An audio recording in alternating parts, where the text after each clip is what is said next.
Bismillah, alhamdulillah, wa salatu wa salam ala rasulillah. The question we get a lot is regarding Halloween. Is it halal? Is it haram? Can you give out candy? Can you still go through a celebration even if you don't believe in it? But before we can answer any of that, we have to look at the roots of any celebration, anything, do historic research. And in it we turn to a book published by the National Geographic Society called An Uncommon History of Common Things.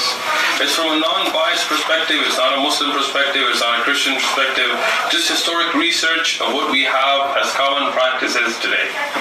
In it they write about Halloween, that this was of the Celtics of Ireland took this as a sacred ritual called Samhain, honoring Samhain, the Lord of Death. In it, on All Hallows Eve, which was what is Halloween today, October 31st, supposedly fairies and mortals were in closest contact with the spirit world.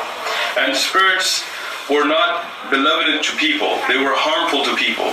So people would make themselves as demons and goblins, wearing animal skins and heads, and make noisy processions to put away the spirits.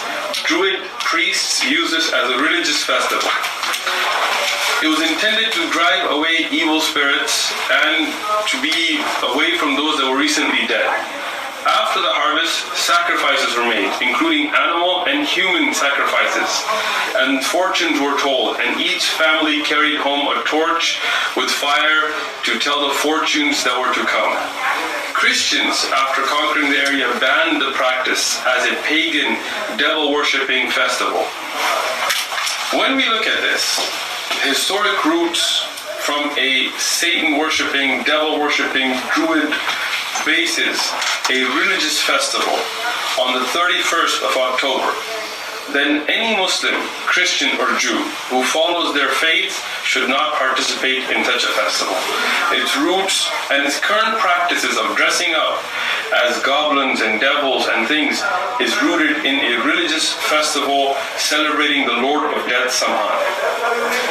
Knowing the Prophet ﷺ told us in the Sahih hadith reported by Abu Dawud, "Man tashabbah biqawmin fahuwa minhum." Whoever tries to emulate or resemble a people, he is from them. And in Sahih al-Bukhari, the Prophet ﷺ told us that al-mar'u ma man ahabba, that a person will be with the whom he loves on the Day of Judgment. Imagine being raised on the Day of Judgment with those Celtic druids, those worshippers of shaitan, those people who followed these practices, including human sacrifices on these days. So as a Muslim, as a Christian or Jew, we should not participate. Not by changing its name, not by having trunk or tree, by putting cars or trying to do any of these things. We should do away with such a practice and follow those celebrations that our Prophet ﷺ has taught us. Jazakumullahu khair.